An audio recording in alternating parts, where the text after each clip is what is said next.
And kind folks, BJ. And today and the rest of this week, we're going to talk about the creative process. And I don't mean creating role-playing games. I'm talking about construction. I'm talking about forging weapons, creating concoctions.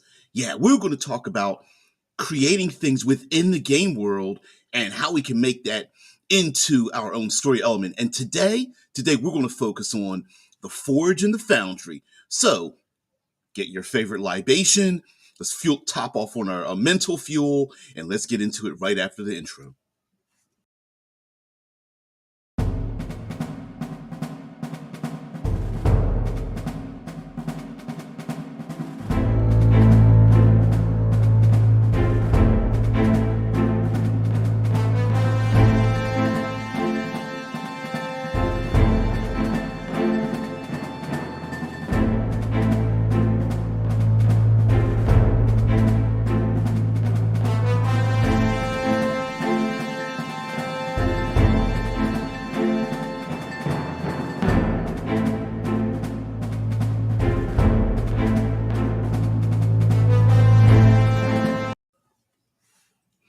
Well, welcome back, everyone. Thank you very much for being part of the show. Today, yes, we're going to talk about crafting in role playing games.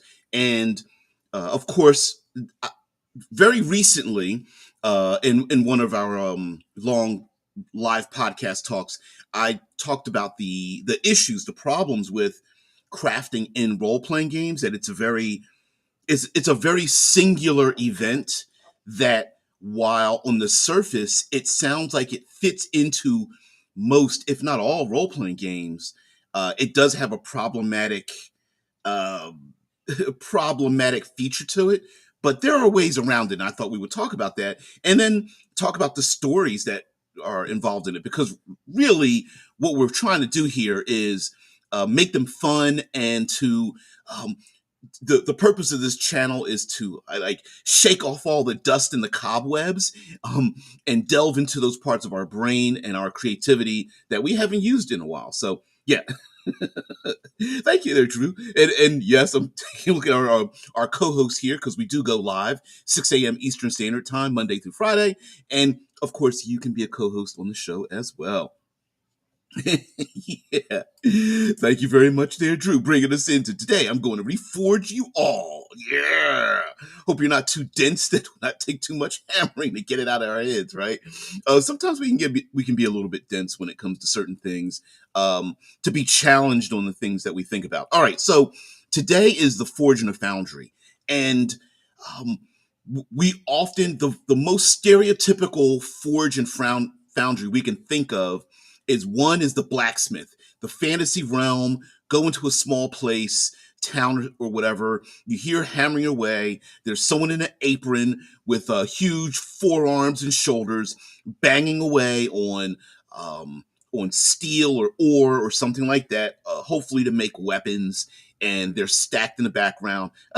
Sometimes we might describe the blacksmith as creating things like, I don't know, things people really need, like horseshoes and nails and pots and pans and such. But whatever, it's fantasy, so we like to think of it that way. The secondary part of that are dwarves and their dwarven holds, probably in a mountain somewhere.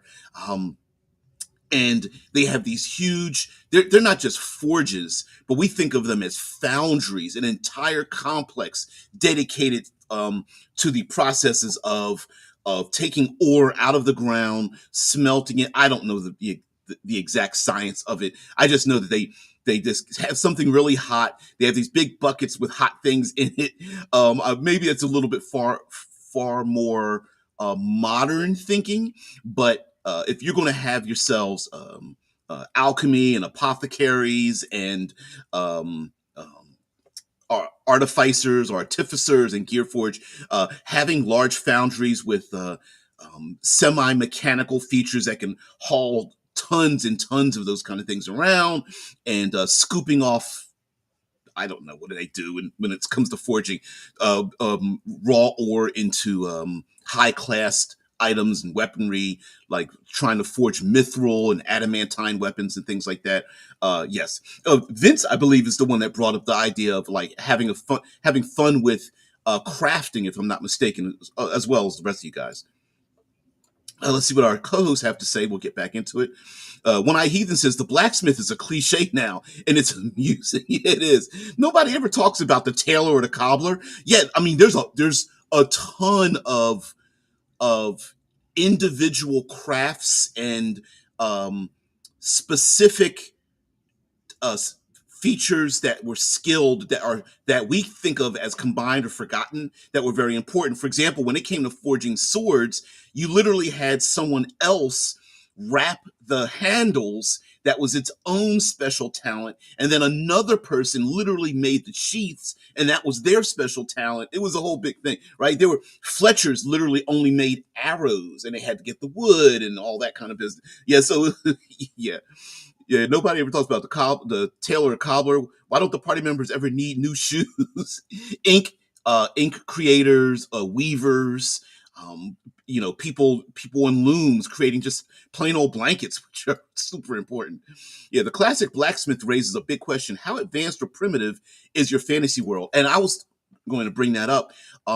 If we're going to accept some advanced technologies in the world, maybe we might want to include them into other cultures and spaces in the world that would really need them. So if you're going to have these vast armies with weapons and armor and things like that, and soldiers, marching by the tens of thousands, you're going to need, an industry related to that, or an excuse as to why there isn't an industry, but how did they get all these weapons and such. Yeah, I do like the idea of Drew brings up, I like the Forge stuff in the Mandalorian, and it's like you could have an excuse to have a to frame this, because we're talking about the day of the Forge and the Foundry. It could be a special day when the experts that do a thing gather together, or maybe those experts, you're not allowed to approach those experts on any other day except this particular time or this era, when it comes to when they hone their craft. It could also be that the methods that are used to create these fantastical, high quality items that are used in forges and foundries, we could attach a ludo arcanic narrative to it. For example, in mythology, there are times where, for example, a thing could not be created except on a specific day under a particular light with certain specific individuals or bloodlines, or a sacrifice or something like that. And so you could also control the mechanisms and how it's released into your world. And it's also kind of fun too, because if you attach a time mechanism to anything the player's characters have to do, it increases the pressure, right? Hey, they've got to get to this place within 3 days because one of the player characters wants this, wants their Frostbrand sword, the second greatest sword ever in fantasy Dungeons and Dragons, the first being the Flame Tongue. But and yeah, and that's not my opinion. That's a fact. I joke.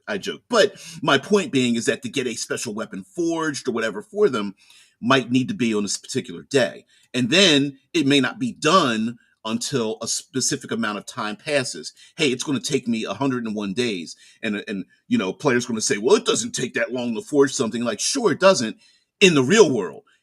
This person doing it this way, the way you want it with magic, it's going to take that long. And you can do build those things as well. Yeah. Being able to mine for ore raises the same question. You have to be pretty advanced for that. The Vikings were hardly able to do any mining at all, and it could be, the ability to mine. We'll get into it. I love that question though. Does the society have the ability to do it in the first place? And then where is the mining material? Where is it at? Like, just because a place was placed, say, on a river or a lake, usually near water, some water feature, doesn't mean that the ore is 5 minutes away.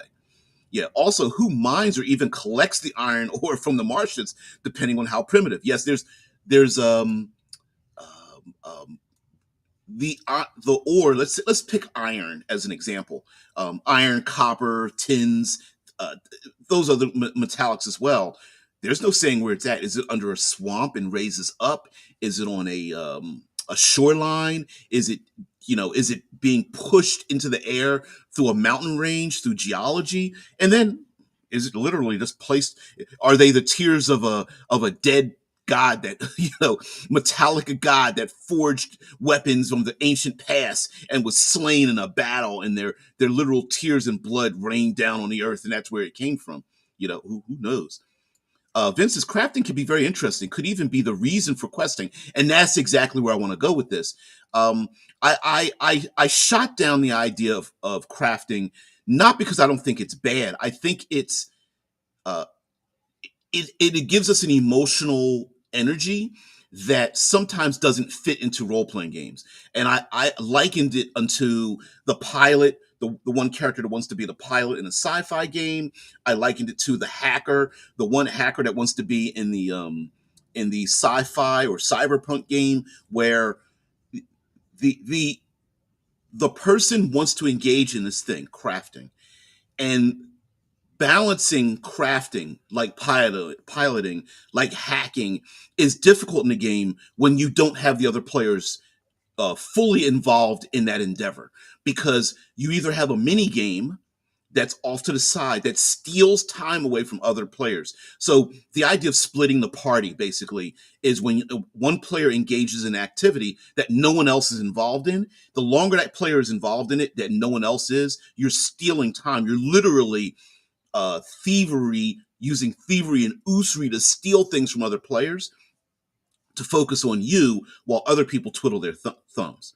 And so many games have challenged this idea by saying, well, we don't want it to be realistic. We want it to feel authentic. It doesn't need to be authentic.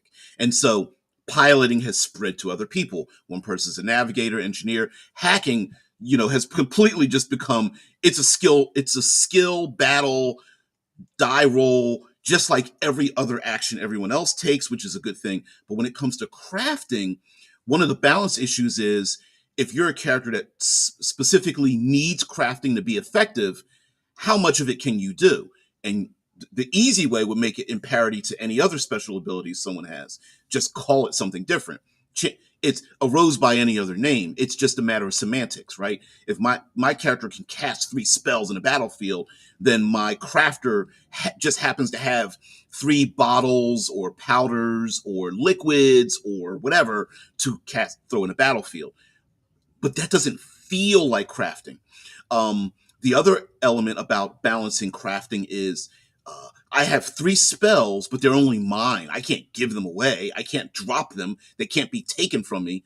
But if I can craft 3 bottles, can I give them to my players and then craft 3 more? Can I give it to my other allies or NPCs and craft 3 more? And so, and if you're unable to craft while you're out in the wilds of fantasy or adventuring or things, does that limit or promote that capability? And so you have those issues too.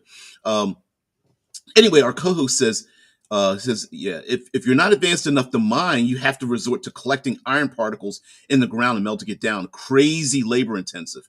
And it may be, I mean, maybe that is the case. Maybe that's why there's drama, i.e., forced labor and slavery and like all those kind of things in a particular nation, because that's the only way they can get the iron ore or whatever the case may be. Like, for example, we classic fantasy, there's always tens of thousands of gold pieces, but where's the gold come from? That's a lot of gold to be passing around, just dumped someplace, but it has to come from somewhere. It had to be mined, like, things like that. Yeah. The big problem Vince says, I usually have with crafting is that it's useless or way too complicated and exploitable. Yep.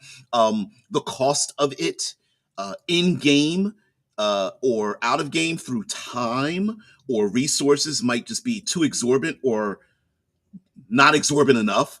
The method to create the thing could be a problem. So I like to think in rules of three because um, three is for me is the lowest number to create a triangle of drama, and also three represents a triangle which is also stable. And so when it comes to like crafting, I like to I think the best way to do it is to include player characters completely and make it into a story. So instead of out of game, a player goes, I want to make a magic staff for my character. And then when they come back to the game, they happen to be, fully charged with this magic staff. And everyone else is like, why don't I get a staff? I mean, why do they automatically get to get this new magic, techno magic, whatever case you want to call it? Why does the player get to have this special thing and I don't? And one of the problematic part of that crafting thing is if it's done out of game, it feels like a gimme, right? Because anyone can just say, "Hey, my character crafts," so I just start crafting stuff, and then they just get this bonus that no one else gets to benefit from. Or the player wants to engage in it at the table, and the person running the game is like, "No, we're not going to separate time for you. We're going to do it out of game," and there's no interaction. So the best way I would look at this is just use the rule of three. So the one is player wants to craft something, right? So we go into a prep phase. What do they want and how do they get it? That becomes the story. Do you need blueprints? Do you need a special place to go to get it? Is there a special individual to craft this item? Is there a lab that you need to have to find and devise? Do you need to be there to do it, or can you get NPCs to start crafting it with you? Can players help you gather this thing? If there's a star medal that fell from the sky, the act of having the player characters go to the far distant horizon to find this metal or something that fell from the sky, get it, take a half ton of material and have to transport it back home or to a special cave that's up on a mountain where this person has retired. We bring up a movie. There's a movie, Kill Bill, and it's an homage to all the kung fu movies ever made, especially during the 70s, 60s, 70s, 80s. And in it, there's a Hattori Hanzo sword that our protagonist goes to get forged. And Hattori Hanzo, he's just a cook, and he's making sushi or whatever. Or I forget what he was really doing on the side. He's like, I don't know who you are, and I don't forge anything. And what happens? Our protagonist has to remind this person, what about history? Do you remember this? I want to exact revenge. Will you build this for me? Will you construct? Oh, sure, I will. And then a sword is forged, and this character takes it and uses it for a mission. But they had to go out of their way to find this individual to convince them to do the thing that becomes a story element. Yep, yep, yep. Let's see. Our co-host says, if you need to supply a whole army, you're going to have to settle for simple wooden spears. Which we had a discussion about the how games don't make some of the simplest objects like staffs and spears, which were hugely important when it came to just personal defense all the way to huge armies. But anyway, yeah, it wasn't until modern times that they were able to make enough steel to equip armies with all metal weapons. Yeah, the spear and the staff were probably like it was literally the go-to weapon, despite the fact that swords and other blades and metal items were sexy. Yeah. I'm sorry. One eye heathen says, no, the best D&D weapon is the sword of sharpness. Okay. All right. We'll fight. I'll probably end up getting my arm lopped off, but whatever. Yeah. Shysask was you too. I never knew how hard it was for the Vikings to get metal until I visited a Viking museum in Denmark. The blacksmith guy said you had to be rich to have any metal at all. Good reason for a faction or a nation or whatever to ravage other places to get the things that you need. Yeah. Yes, of course, bronze was the main metal for 1,000 years, but TBJ started talking about iron straight out the gate. I didn't mean to do that. It was just the first thing that popped into my head. But yes, yeah, ironworking, steelwork, even just making alloys didn't happen until like bronze and brass came uh, after copper and things like that. And mind you, since we are talking Dungeons and Dragons, and we want it to feel authentic.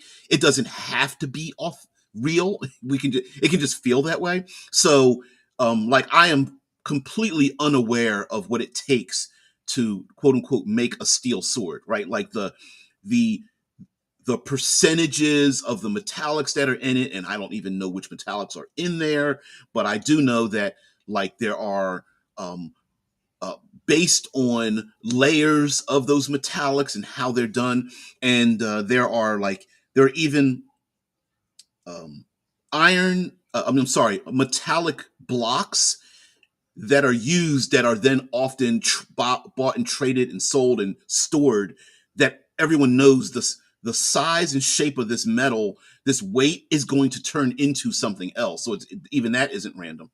Um, yeah, Drew says, I prefer my crafting in MMOs, not in tabletop RPGs. I'm not saying they shouldn't be there. And of course, it's flavor, right? Someone says a player character wants to buy something and they're able to do it in game, it doesn't mean the flavor of what we're doing, that the player goes into the town and goes, oh, my uncle is a blacksmith and finally finished the thing that I want.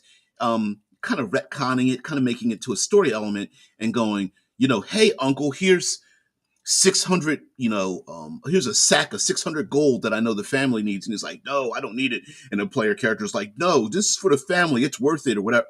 Like, you could build a story around that just for flavor. But we're talking more about, like, the preparation of a thing, I think, is one step in terms of forging anything. Get the players involved, get the other players in searching for it, finding information, being inquisitive. This is a good reason to keep your players from being murder hobos, because every time they keep murder killing people, they're not getting the information that they really need to find a thing to get the thing done. It also means that there's time involved. Now, short time gets a lot of pressure. Long periods of time mean that it's either filled with boredom or it's filled with adventure. So a character that wants to have a special sword or weapon or magic item, instead of you granting it at the end of killing the big bad guy, maybe after an adventure they come home and still get the same reward, right? So it's the idea of the classic knight or paladin going out to adventure to come back to be granted the magic weapon of an ancestor, to finally have the courage or show the skill or endurance or whatever, the metal, as it would, of being a person that's upright, and they're granted the sword, and maybe it's brought out of history or old crypt or passed down. It's story element, but it's the same thing, right? Go out adventure, defeat monster, receive reward. Yeah. Mm-mm-mm. Vince says, I once made a wizard that was themed as an inventor. He would use the gadgets, which would produce the spell effect, which of course was just flavor, but it was really nice. Yep, just flavor. Exactly. And there's nothing, the easiest way to get around this is just flavor. One wizard casts a fireball, another one says, I reach into my pouch, pull out a bottle and throw it, and it has the same effect. One person stares into another person's eyes and charms them. Someone else pulls out a simple powder or effervescent, opens the stopper, and the smoke or mist goes up the person's nose and charms them the same way. You could absolutely reflavor it. Strangely enough, in the RPG community, sometimes reflavoring things isn't enough. We feel like we have to have a mechanical basis for it. So that's one. Oh, good night, heathen. Drew says the special thing about the staff is just a personal, like the stick Boba Fett makes in his own show. No special properties. Yeah, yeah, it's personal. Like, many cultures have specific sticks, if you will, using the idea of the staff, specific sizes, lengths, materials it's made out of. Some have a heavier end than the other. Some are made of specific types of woods that are, or what is it? Sometimes they are lacquered and burnt, if you will, to make them stronger. They are iron shod on the ends. They are wrapped in leathers or tassels, given grips and things like that. And then you could get on YouTube right now and find clips of different types of stick and staff fighting, double sticks, long sticks, waist high, chest high, a head and a half taller than a human being, even longer, and things like that. And so the stick itself, not given a lot of the heck. African stick fighting is used as a it's basically a mace or club and a small shield, high shield on the four of the knuckles, holding a staff, a stick, and using that as a shield. I would just consider that to be a shield anyway, but it's cool how it's done. So even African stick fighting involves a lot of that. Yeah, I know. The economics don't make sense. Yeah, Vince says a lot of things are very abundant in D&D: gold, silver, monsters, dungeons, dragons. Too many dungeons. Where they're fitting all the dungeons. I'm surprised we don't trip over each other and fall down a hole into yet another dungeon. I get you. Yeah. It does kind of make no sense, including the prices of things. Right? I traveled 20 leagues away, and the price is exactly the same. I have a campaign that I call Kill Takashi. It was basically a remix of Kill Bill and Takashi's Castle. Oh, that's cool. I love that. I love stealing stuff. Really great ideas. Um, oops. And steel is an alloy of iron and carbon with improved strength and fracture resistance compared to other forms of iron. Many other elements may be present or added. Yes, cribbed off a wiki. Yeah, I'd have to do that too. There's no way I knew off the top of my head. And I do know that like katanas are forged differently. There's different alloy along the top edge than the blunt edge than the cutting edge, and that's why when it's steeped in water, it curves. And if you do it wrong, it'll crack. You got to do the whole thing all over again. Uh, Thomas Anderson says, I like the idea of leveling up people's skills in the towns and cities and villages, but some automated method for entities that are not going to have close, intimate interactions with players should exist to cut down on on the already tedium that can come from all the work to maintain the game mechanics of the players. And this is where you come into like downtime activities, right?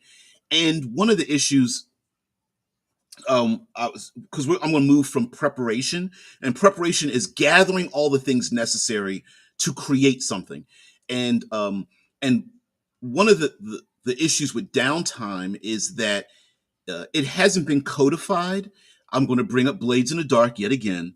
Blades in the Dark has a interestingly brilliant way of doing downtime, which, for lack of a better way to describe it, has separated a function of your character away from your character sheet. And so you need downtime to gain the mechanical features you need to survive. So an example would be, instead of, I know this sounds strange, but for example, let's say that in 5e, let's use 5e for example. So instead of everyone having proficiency bonus of like +2, +3, +4, it could literally be reduced, and then you need downtime to engage in your best skills to keep them up to par, to bring that bonus back up to where you'd prefer it to be. So for example, in Blades in the Dark, part of the downtime is recruiting gang members, finding information about other gangs, using extortion, bribery, buying supplies, paying off the police, and security and that kind of thing, and then going back into air quotes the original adventure. And in the OSR, downtime was necessary because you spent that gold to go to the sage, to go to the blacksmith, to go because players didn't have all of these built-in special abilities. You had to pay for them so that you had allies and things of that nature. Now gold's pretty much useless, and it's just a big giant number with a bunch of zeros at the end of it with not much use. But and as characters gained more abilities internally, the spending of the gold became less important, and it was an unintended consequence of moving from the OSR into modern day. Simply because of what you're saying, TA, that it's a little tedious to, a lot of players like to go shopping. and they want to do it on everybody else's time, and it's like that's some for many people that's not very fun to go shopping at the game table when you have limited amounts a number of time, right? Shy Squad says the whole flavor element that makes it worthwhile to get into aspects of real life metalworking is scarcity. D&D cheapened the fuck out of real metal weapons by handing them out like candy. Yes, that's why I'm an advocate for the preparation phase. Why is using here's our prompt, right? The day of the Forge and Foundry. Maybe there's something about this day that makes it so that it's necessary to do it now, because you can't do it you couldn't have done it in the past, and it's problematic to do in the future, but now you can do it, and only you guys have the wherewithal, the strength, the courage, the expertise to get the things. So we got prep. So now that we have the prep, now we have the building of the thing. And once we start the building of the thing, adventure wise, it we don't necessarily need to have the characters do it. We can have the preparations already made so that it can start to get done. It's the building phase. It's the Forge and Foundry phase. We found our NPCs. We found an individual. We've brought it all together. But now we need our experts to do the thing, and it's possible that the players now can go out adventuring, knowing that given enough time, they can come back and earn the thing that they needed. And one way to do that is to tie it all together, right? We've known of, because we're going to do this later on in the week. But for example, if a player gets the blood of a basilisk, right, or a basilisk egg or whatever, it doesn't. Hairs from the neck hairs of a ogre, the blood of a basilisk, um, the eye of a hag or something like that, and brings it back, and that becomes the adventure unto itself to get it. That's where it makes it pretty interesting. The fighter is is needed, even though the wizard or alchemist or artificer or whatever needs a thing. The fighter's probably the person that's like, no, I need to go get it. You're a little weak there. Let me go down into the pit to find the one, I don't know, vivid blue and dangerous green snake that's in a snake pit that we've got to get the venom from to do the thing, right? And the same thing with the dwarves. Oh, well, hey, I'm the bard. Let me speak to the dwarves to just get a simple handful of the ore that they're holding on to it, like with dear life and whatnot. And maybe they have an issue in their caves. The purple worms are out of control this season, and we need some help so we can go mining even more, and that kind of thing. So yeah. So once that also,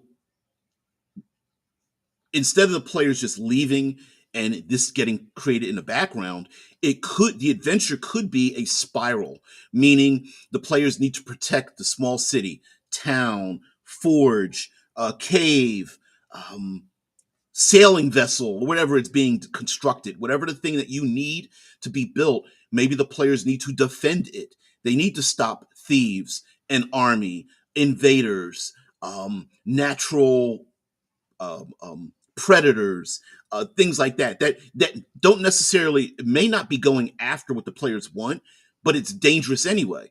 Hey, listen, winter's about to come. The person forging the weapons like, no, once I get started, I never stop. So now the players need to batten down the hatches, and they need to stay in this winter town and defend it from the beasts from the north, and the barbaric hordes, very prototypical, but you get what I'm saying. Like the barbarian hordes are coming from the north when it gets colder, or it could be the bloodthirsty I don't know, bandits from the south are coming up from the deserts or whatever, or there's people that live in the jungles and they're going to and whatever, and the person needs to stay there, and now the player characters are defending it, keeping it operational, ensuring that the person that needs to do the damn thing isn't bothered.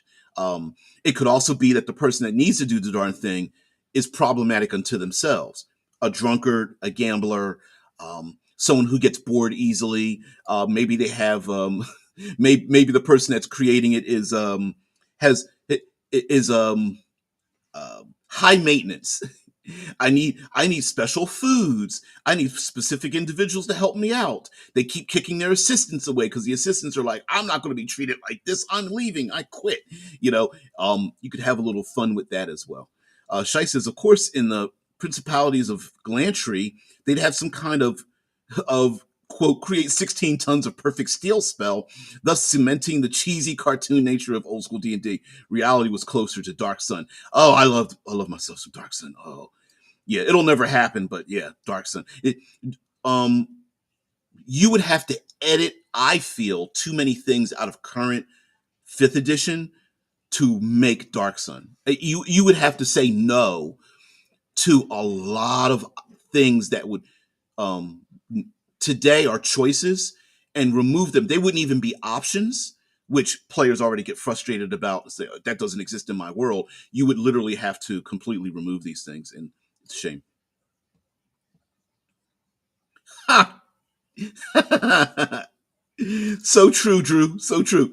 Yeah, it is really weird how most dudes hate going shopping in reality, but love wasting time in games with it. That's because we don't like holding the purse. Because there's always that one bench where all the guys line up and hold purses while the ladies go shopping. Very stereotypical, but it's a real thing. Back in my day when we had malls, we always sat in the one bench outside the store. Um, yeah. Yeah, exactly. Yeah. Vince is exactly, as long as everyone's having fun, why not? Even though it was almost certainly not what the creator of the spell had in mind for it. Yeah. Yeah. TA says, on the prices being the same, I would say that they should be, unless something like a new invention or better resources, like say iron ore that requires far less work to refine than steel. It changes the dynamic of how much work and material it takes the maker to make the item. And again, the reason for the prompt, the day of, it could maybe something was so expensive in the game world, in this particular world that um, let's say this day causes a price flux, um, like a harvest does, where what is it? Oranges are um, are picked at a certain time for their ripeness. So during that time, there's too many oranges, so the price flux because you have an overload of oranges. But then after the harvest, then the price starts to creep back up because there's less oranges, right? And the same thing could happen.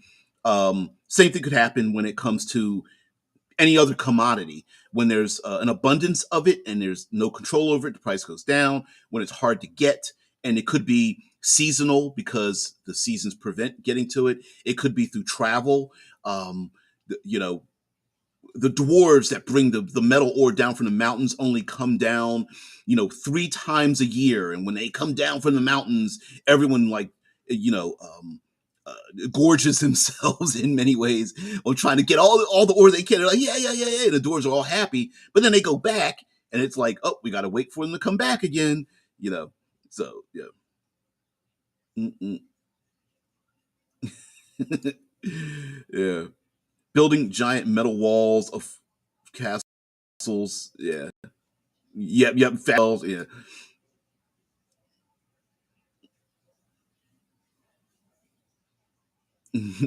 So if it takes 4 hours for someone where you started to make a sword and 4 hours to get the materials for the sword, then you pay what that 8 hours of labor costs, be it there or 20,000 miles away. Well, the only reason I slightly dispute the prices being the same is that how would the people 20,000 miles away know the price of something somewhere else, right? Like and I get the fact that this doesn't have to be an exact science because you have to have a game, right? It's a game, it's not reality, so you have to establish some kind of thing. But I personally would fluctuate the prices slightly to make it, or slightly blend it with a little bit of a barter, and also story wise, right? You need drama. um Drama brings conflict, and conflict comes when things don't align correctly. So the prices of metal could skyrocket, and the players don't know why, but there's a story reason for it, and it could be the purple worms, right? It's the purple worms that stop the dwarves who forge the weapons, that make the things, that makes the price of the sword what it is in the book, but it's no longer that way. Why? Story and those kind of things. So I'm not saying that it shouldn't be. I'm saying that story wise, there are great reasons why we should have drama, and especially if you want to make it feel a little bit more lively. The day of the forge is the day that the dwarves let outsiders come in, and then that forge or foundry could be a place. It could be very dangerous. There could be thieves in there. There are individuals. The players could be protecting envoys that are trying to make treaties to get the weapons that we happen to not have, and things like that. So while I'm the purpose of the channel is me to confront the way we think and just go, well, wait a minute, and that's why I do it. It's not because I don't think it's right. It's because I'm like, well, there's a nugget of something in there, and I personally don't like the idea of absolutes. So I always like to break an absolute. Like when people use terms like always or never, um, it tends not to be true. And though no matter how small the percentage is, when it's not true, that's where the adventure is. So hey, the dwarves have always supplied the metal ore that makes all the things that cost the way they are in the book, except for today. Why? Let's go find out why, right? That kind of thing. Um, and again, it's a game, right? If we wanted to play real life, we wouldn't be playing role playing games. We play, I don't know, we play the game of economics, and we all know economics is fuzzy wuzzy. No matter any person that tells you that they know what the concrete methods of economics is probably lying, because even expert economic people are still to this day, it's very fuzzy wuzzy, you know, in real life. And these are experts that have been doing it since the beginning of time.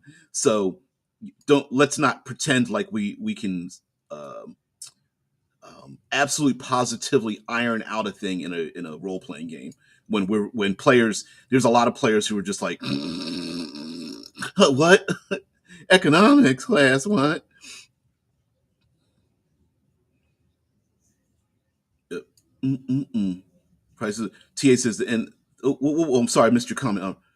Right, they wouldn't what might change if there could be due to the money being cheaper, like more gold being available locally at the start, but where you can get to gold could be so scarce that the price of swords in gold could go drastically because it is gold rarer than while the iron and labor and food are still taking as much work. Thus, the gold takes more work later than in the first place.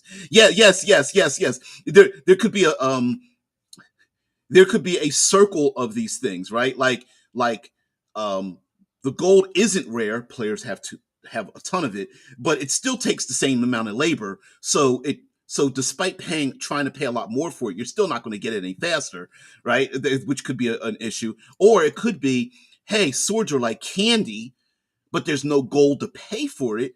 And the labor market is like, hey, we'd love to sell you this sword cheaply, but there's no one buying it. So the price goes up because they need to pay for their food and lodging. And we've got a ton of swords. And then, of course, you could have other things like that, theft and bribery and burglary and things like. But yeah, it could be it's this fluctuating fluctuating economics of gold and sword and gold, which is kind of fun. Drew says, I usually go a step further than just varying prices, but also have different currency systems in different regions. And thus the players would first change currency. And that's a great other story as well. Player characters like, look, we know exactly what we want. We know the people that can do it. We know the materials. We know the location. Lastly, so you got your prep, you've got your building, you got your prep phase, you got your building phase. Now here's the last phase, which is kind of strange. The last phase of this, which I think is underserved, is receiving your item. Okay, and I'm going to make this sound a lot more interesting and dramatic than it really needs to be, but just hear me out. Um, the simple act of players forging a thing. We're talking about metallics today. We're getting the chemicals and all that kind of stuff later on. But today we're just talking about forgery. Forgery, geez. Forging and foundries. Forgery is a real thing too, as well. We'll get into that's. Let's save that for another time. But after a player gets a thing, the story is the player getting the thing. Let me be specific. Player character wants to arm. Old school OSR. Fighter turns ninth level, gains name level. If you guys remember what name level is, I'm not going to explain it. And they want to build a fort or a castle or fortify an area against the dark dangers out there. And they've recruited, you know, a few dozen soldiers, and they need arms and weaponry. That knowledge spreads throughout the land. That's a story. Who is this person? Why do they need weapons? Why can't give NPC a name that becomes an adversary? I need something, and you're holding up the person, the forge, the foundry, and I need it, and you're holding it up because you need things for your people. This is bullshit, right? That's a story. You had a special item crafted, a sword of magic and intent, blah, blah, blah. That word spreads. It's the very first step of the legendary item that the player characters are going out to adventure for, to go into the deep dungeons and murder, kill the things, and get stuff, right? That magic sword of legend, the player starts that legend now. Or, back to Kill Bill, the Hotori Hanzo sword, what happens? It's not just protagonist has great sword, fights bad guys. Its character has great swords, fight bad guys, and bad guys go, you have a Hotori Hanzo sword? How the hell did you get that? What? What in the word spreads? This word could spread by simple rumors.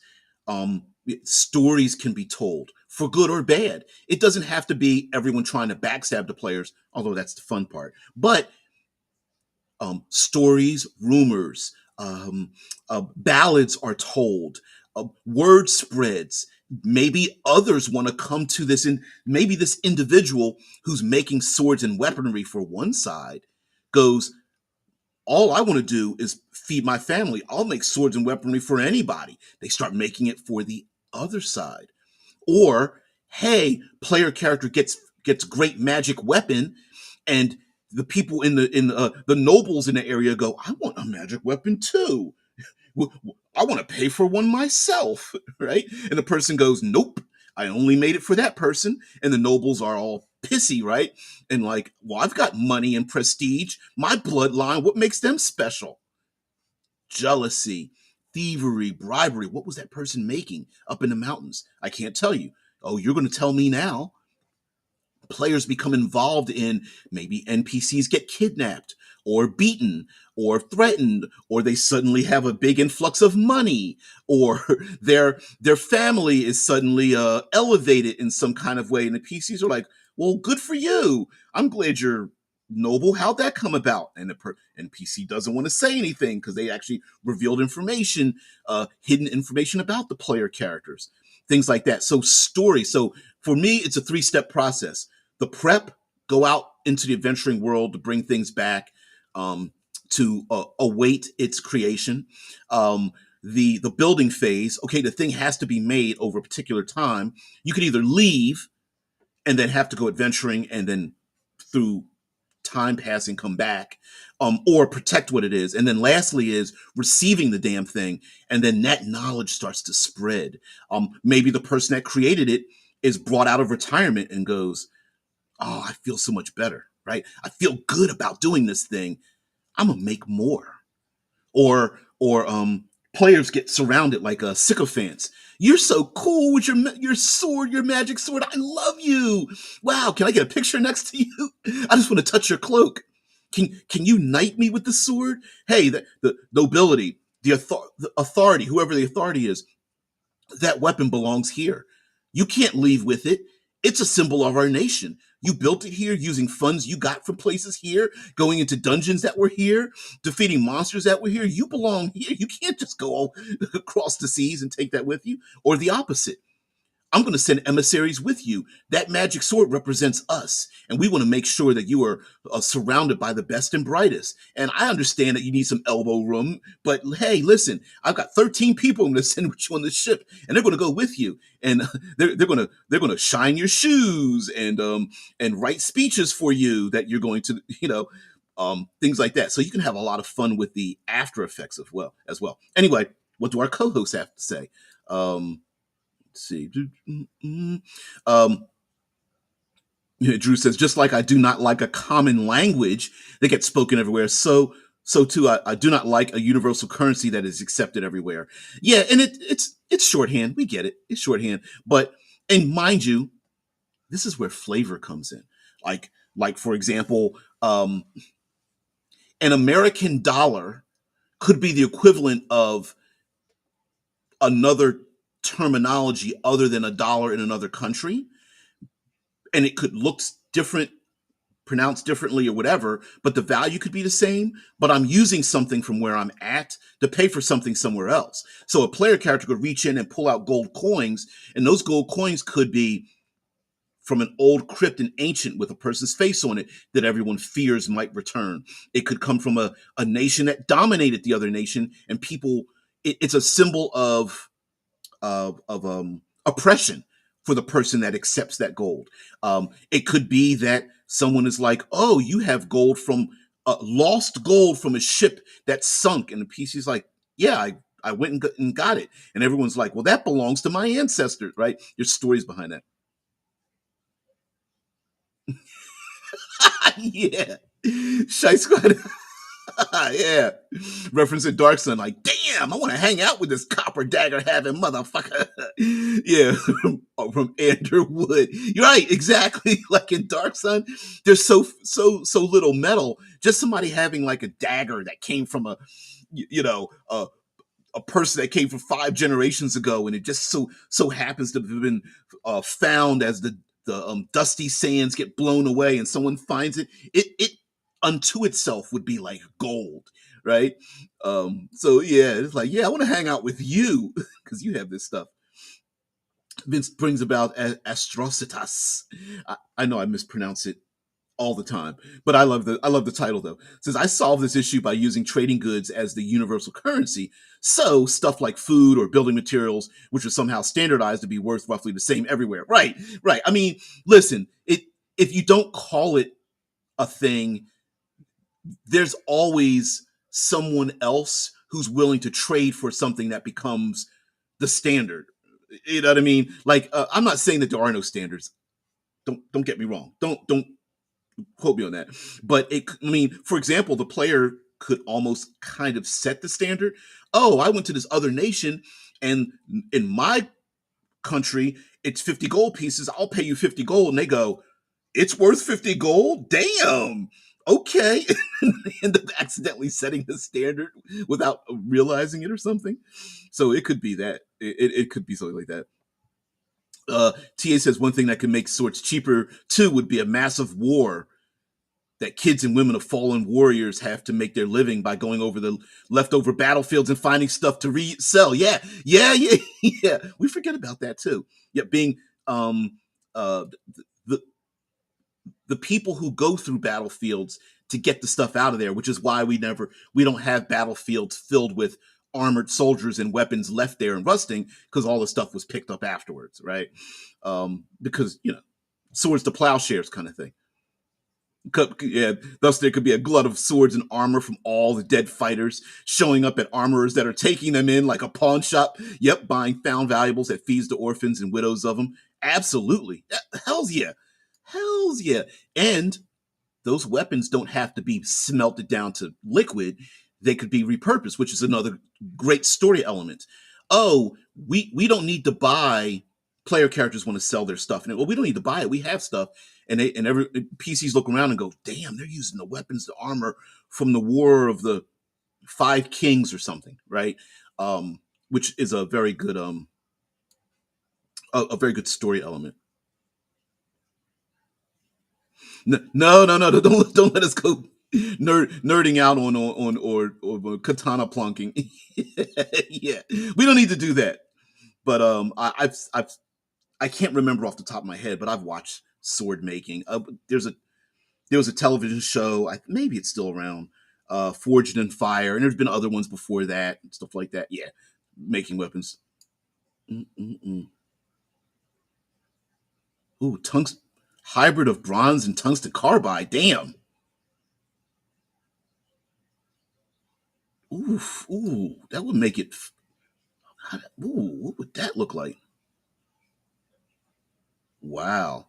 Drew says, as a noble, I would plant the idea that the magic effect of the sword works only in the nation so that the wielder leaves it here on their own accord. Yes. Um, absolutely. How do I explain this? One of the limitations on crafting could be that there's too many limitations. And so the adventure could be, how do I remove, now that I have this great thing, it has a lot of limitations. It only works in the nation. It only works on the full moon. Plus, it only works in the hands of someone of the blood of whatever, right? Like you start stacking limitations on the thing. And then over time, through, and I'm going to just call it adventure, the player characters then start to remove the limitations on the powerful item that they wanted in the first place. So you want to give your paladin that +5 flaming holy avenger, right?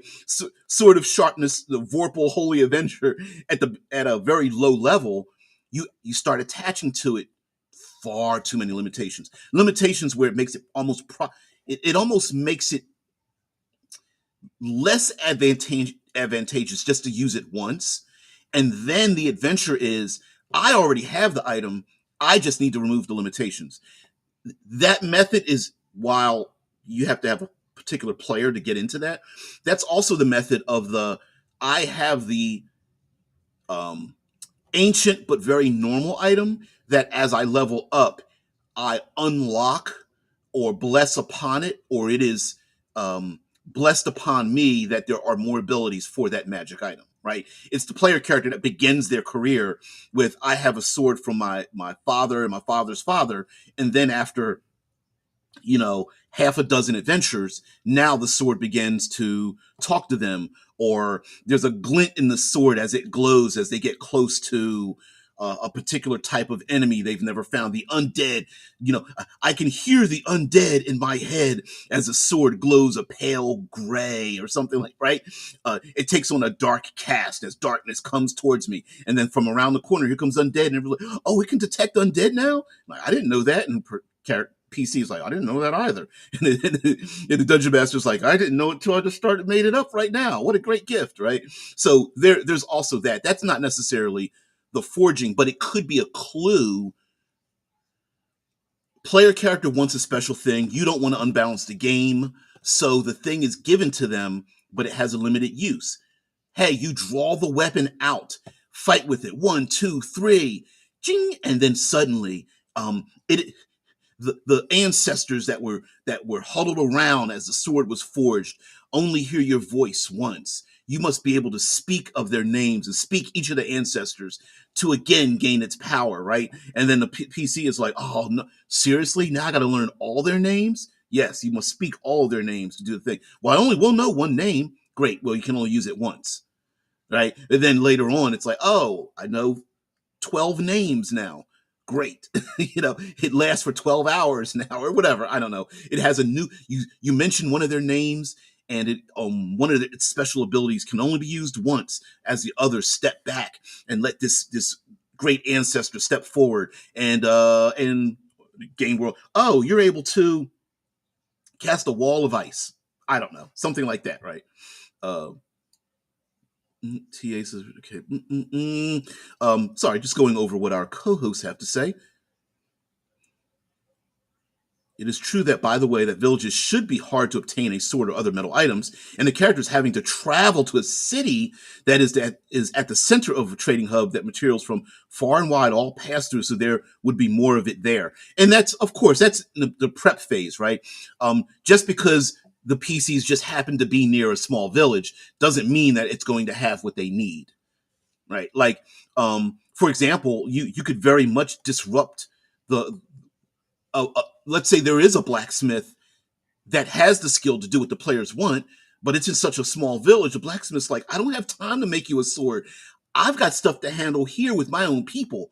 And if I do that, I'm not repairing plows. I'm not making nails. I'm not repairing the swords that our people use to defend the countryside from the dark beasts and humanoid enemies that are out there anyway. And then that's where the PCs have to make a deal. Oh, well, it's not the gold, it's the fact that I don't have the time to do it, right? And even if I had the gold, I wouldn't be able to do it for you. I live in a village, right? So that's where the moving and shaking. That's where the story comes in. Oh, well, we'll defend. Hey, you make us the sword. We'll defend your countryside. Well, it's going to take me a couple of weeks. No problems. We'll do it. And the PCs, and then of course you can have stories where they're classic defending the countryside from those beasts and humanoids. You could also have adversaries, people that are like, folding the arms and pouting like, they're better than us, right? Those kind of things. Maybe people trying to the mayor, the elected officials, the person with the most money, or the one who's the most arrogant and loud is like, those outsiders shouldn't be stealing the attention of the blacksmith, right, blacksmith? And blacksmith's like, I don't even want to be part of this. Oh man, as I mentioned too, you're going, Ta, you're getting too far into the metallurgy. Uh, mm, mm, mm. So anyway, lastly, I will say that when it comes to the foundries and forges, um, just finding one or restarting an old one or um, kicking out kicking out all of the denizens that are in and around an old forge. Maybe it's being used as a headquarters. The forge, the blacksmith's long left is an old forge. Um, it's been it's left in such a corner of the city that it's used as a place where criminals get together and they have a fire in the forge and they're pouring alcohols and things like that, but they're getting together and the PCs are like, we need this building. And the criminals are like, what's it going to, it's going to cost you. And the PCs start handing out gold. And the criminals, of course, are going, if you can pay 500 gold, you can pay 1,000. PCs put 1,000. If you can pay 1,000, you can pay 5,000, right? Extortion, it could be covered with giant spiders and webs and things like that, right? The classic, the forge must be reignited by the flame of a dragon, and the PCs are like, we're not going to be, we can't kill the dragon. We need the dragon to breathe here. How are we going to convince the dragon from where it lives, who's an asshole, to come down here to breathe fire to a forge that's going to make weapons to kill the dragon? How do we do this? So it could be maybe the breath of the dragon needs to be captured into a device or object or magic crystal or whatever, the MacGuffin, to bring it back to restart the forge itself. So even finding a forge, I'm thinking, when I say forge, I'm thinking something smaller. And then when I think foundry, I'm thinking of like, I'm thinking of uh, Re- Revenge of the Sith. I'm thinking of like a forge with, um, giant machines and buckets of ore and the flame, gouts of flame and acids and things in an industrial like idea in my head. Maybe even punching out, maybe that foundry's punching out Warforged or something. Anyway, but heck, it could be extra planar. How does the plane of Mechanus work? Maybe there are areas where it gets rusted and a plane of Mechanus is eroding away, but the other end of it is like a giant, dare I say, city-sized, continent-sized foundry that's punching out gears that the plane of Mechanus or Mechanus is used in how it turns and replacing those things and such. Like, so it could be very fun to navigate around a place. A forge, sure, you can have a fight in a forge, tight spaces, getting knocked over, crawling under things, sticking somebody's head into the damn forge. Maybe it's got a metal gate in front of it, and you could throw somebody in there and close the gate or something. A hot poker or weapon that's been placed inside of it that's red hot and using that as a weapon. You can use lots of game things to mimic those things. So hey everybody, just understand if you grapple someone and you make a grapple roll, if you roll 5 over your grapple thing, you could actually grapple and move them into the forge and such. Or you need to make a dex or strength save not to get thrown into the forge because that's where they're trying to shove you into or whatever. If you get knocked prone, there's a good chance someone's going to pick you up and toss you into the over the hot coals or something, right?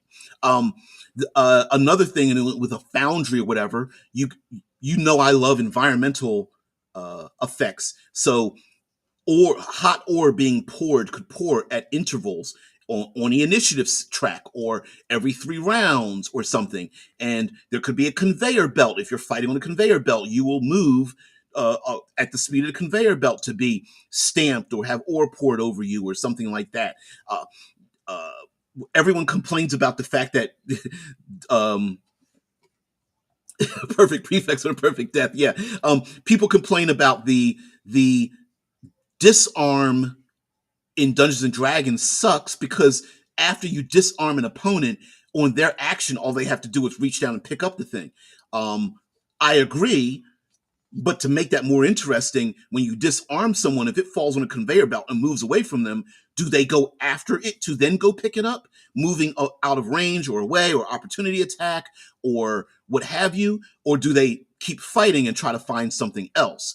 That improvised weapon doesn't need to be air quotes improvised, because if you read the rest of the improvisation, it also says if it's like another thing, make it that thing. So maybe someone pulls out a hot poker, a unforged sword that's glowing red, and you go, "Oh, I'm going to make it like a heat metal weapon or something like that." You can use it as a flaming sword, but it's going to burn your hand. Or you could come up with some fun, really fun things. Maybe there's a troll wouldn't want to be in there, but maybe an iron gloved Azir or dwarves that are like pretty damn evil are fighting the PCs, and they get hot coals and reach down and start tossing at PCs, and it's like a ray of fire or burning hands spell or something that you just mimic or whatever. The environmental effects of a foundry.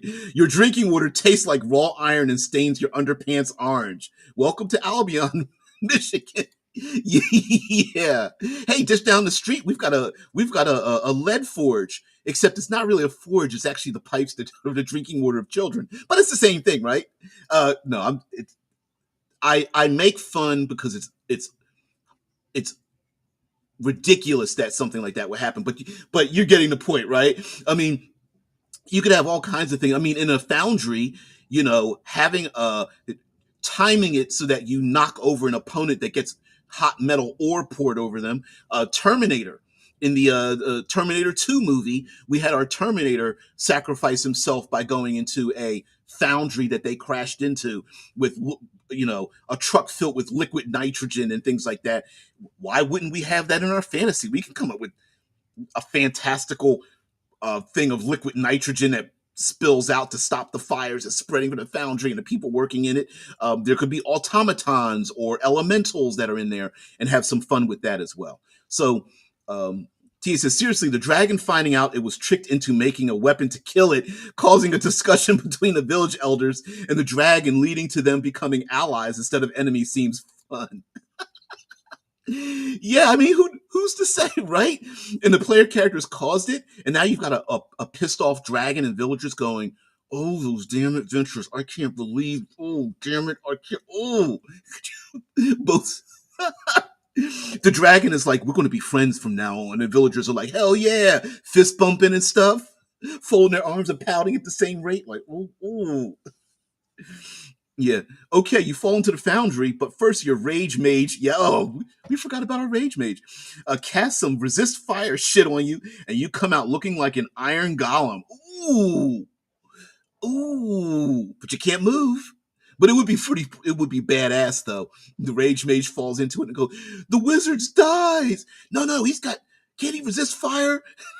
Leaping out slow motion, metallic ores, flaming, spilling from it, and then lands on the ground, dripping from its flesh, and then it's like, like forges around their body. Is like, I'm a rage mage, and they're like this like iron I'm always thinking like a fancy version of a mech. Yeah. Oh, right. And you're paralyzed. No, not the rage mage. Not if the fires of their rage melt the metal as they move, cracking each time. Yeah. End up getting discovered perfectly preserved 6,000 years later and still pissed off. They are a rage mage, so they'd still be pissed off. It would be pretty fun, though. But yeah, why not? Um, I wouldn't suggest fighting iron golems as detailed in Dungeons and Dragons because they get a big old bonus. Iron golems. Uh what benefit do they get? Let's go to roll 20. Iron golem. Fire absorption. Whenever the golem is subjected to fire damage, it takes no damage and instead regains a number of hit points equal to the fire damage dealt. And the golem has advantage with saving throws against spells and magical effects. Yeah, that's it. Oh, and the poison breath. The golem exhales poisonous gas in a 15-foot cone. Each creature in that area must make a DC 19 Constitution saving throw. Have I overlooked it? Oh, it was a challenge 16. Forgot about that. Okay. Taking 45 or 10d8 poison damage on a failed save. We have as much as a successful one. Cool, cool, cool, cool, cool. And let's get some images up here. I just read that out, but let's get some images and then just share that with you guys. But yeah, it would be kind of cool to have like to make my desire is to let us think outside of the box and to not hand wave a lot of things away when we might be overlooking something that's kind of cool. Um, so yeah, and let me find one of these, like a really this one right to the right next to me. Oh, that's more anime mecha graphic novel ish, but yeah, it could be an accident. Also, who's to say that these forges and foundries aren't literally punching out the very things the player characters have been fighting in the first place? Golems, iron golems, any kind of creatures or monsters or NPCs that they've been fighting ever since. And a PC is like, I really want this magic weapon. As you, as the storyteller, the flame tender, the narrator is like, I really want to give it to them, but I don't want to just have them kill bad guy, take magic weapon. How strange would it be to have strange bedfellows where the player goes to the person who needs to create it, and that's where the bad guys have been getting all their bullshit from. The PC's like, you've been behind this, and the creator's like, listen, I just look, they pay me and I do it. I'm so sorry. Like, I thought you were my friend, or whatever, or they find an evil. Just because somebody's really good at something doesn't mean they're willing to wheel and deal. That person, that blacksmith could be like, F you, adventurers. I'm trying to save my family, and these bad guys have kept me in a safe spot. They don't want to touch me. They're not going to threaten me because I'm the one that gives them their power. Like, that's where the orc hordes have had their um, maces with a skull that's on fire or something. That's where they get their metal clubs and shackles from that are attuned, that I don't know, that shackle the dead down, and they use the chains on the undead are physical chains, but the ghosts of banshees and ghosts are still there, and that's where they get them from. If we only can break those chains. That made me think of something religious. Anyway, TA says, I could see fire resist being cast on someone, dipping them in iron, then crack it off and gluing back together to pour gold into it to make lifelike statues too. Ooh, that's cool. Hell, players could come to an empty foundry where a battle had already happened with people cast in metal and release them from it. That would be pretty interesting. How about this? Okay. The only source of metal in your world is iron golems. So you gotta fight them with wood and use their corpses for the only metal in your universe. Through a titanic battle where even life was given to Metal warriors. This could be an old story in Dark Sun, right?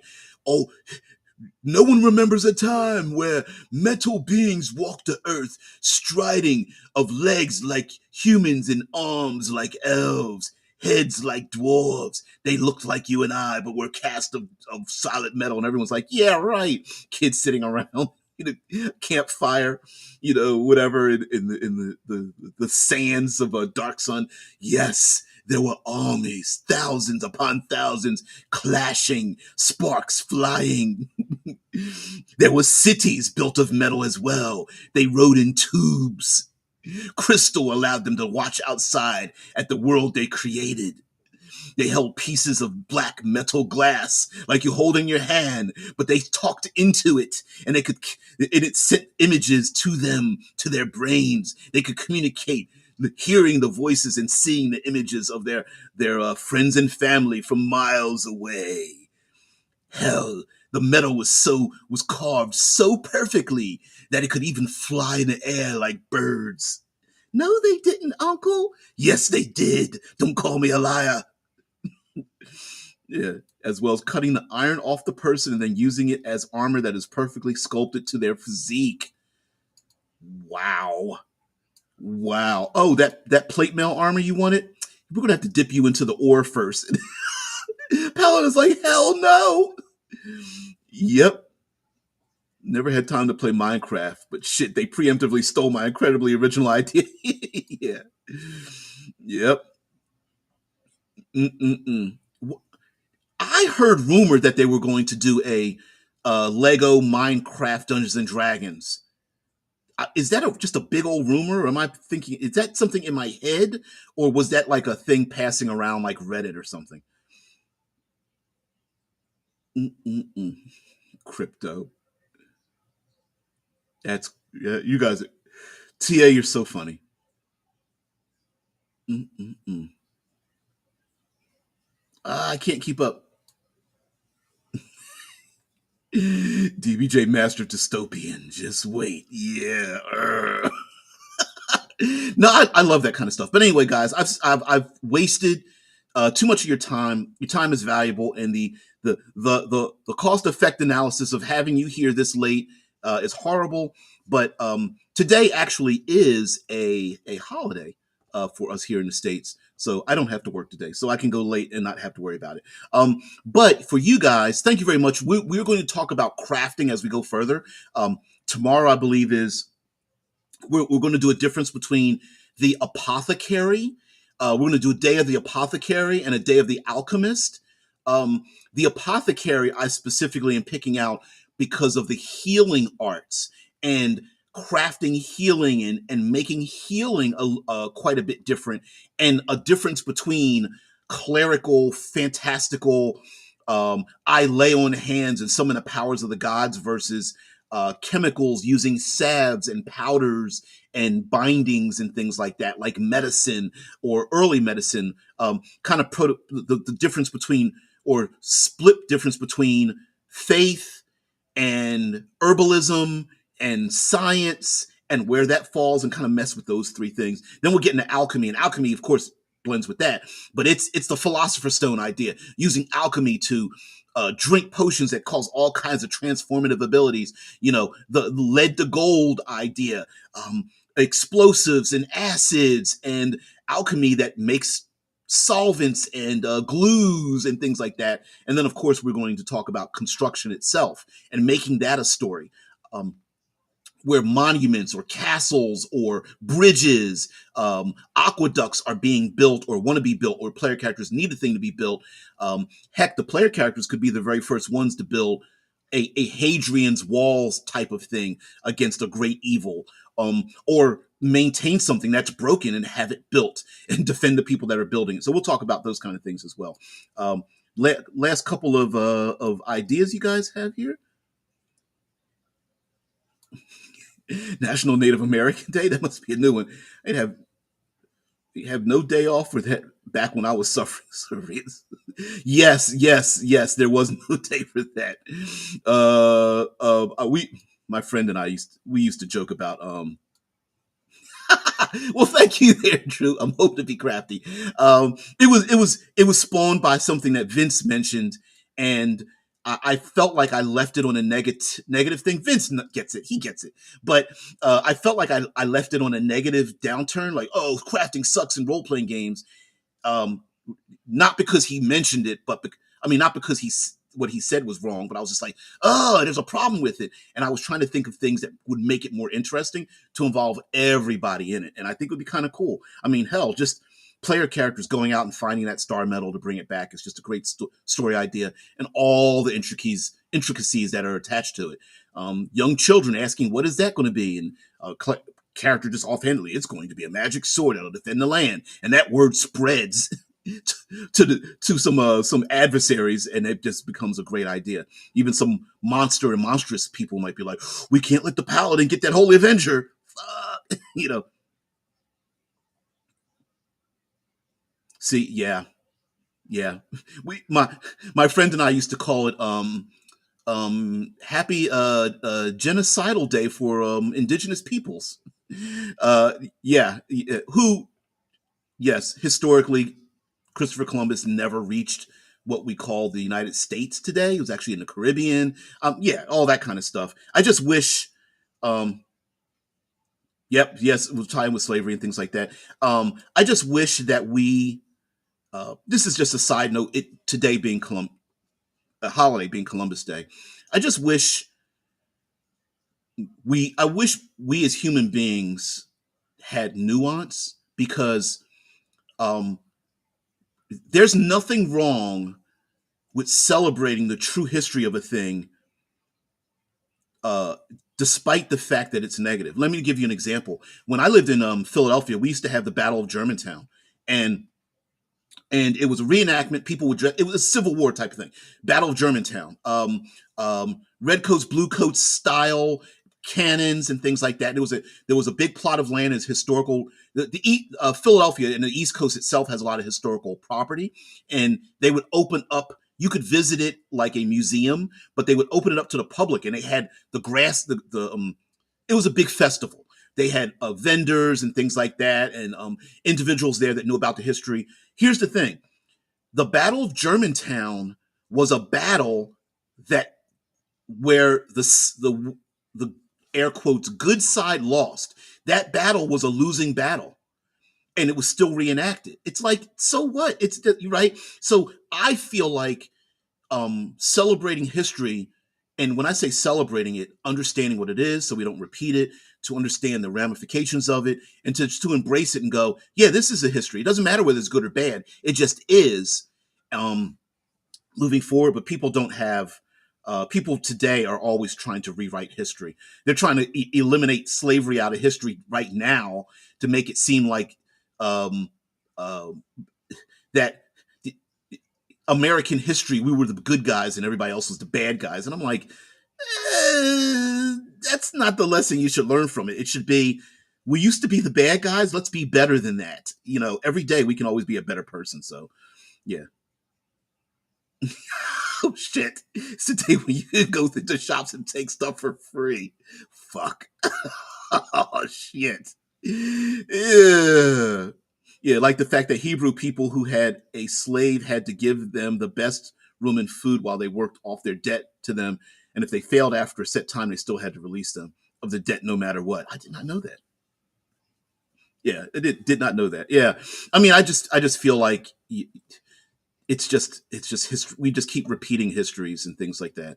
And the what is it? The winners are the ones who turn the history, who are you always know who the winners are because they always bend history to their benefit, right? No one ever wins a thing and goes, oh yeah, by the way, we were the bad guys, right? Which there are no bad or good guys. It's like the people who talk about like the slave trade, and it's like, there were African warlords that were just like, we'd surely love to get these people off of our land, right? So we're not just refugees. We were the ones who lost and got cast off and sent to the United States, right? So Yeah, and I see people online going like, "Oh, that was a real thing." Yeah, it was a real thing. And also, there were a whole lot of Europeans that were so much willing to buy buy those same people too, right?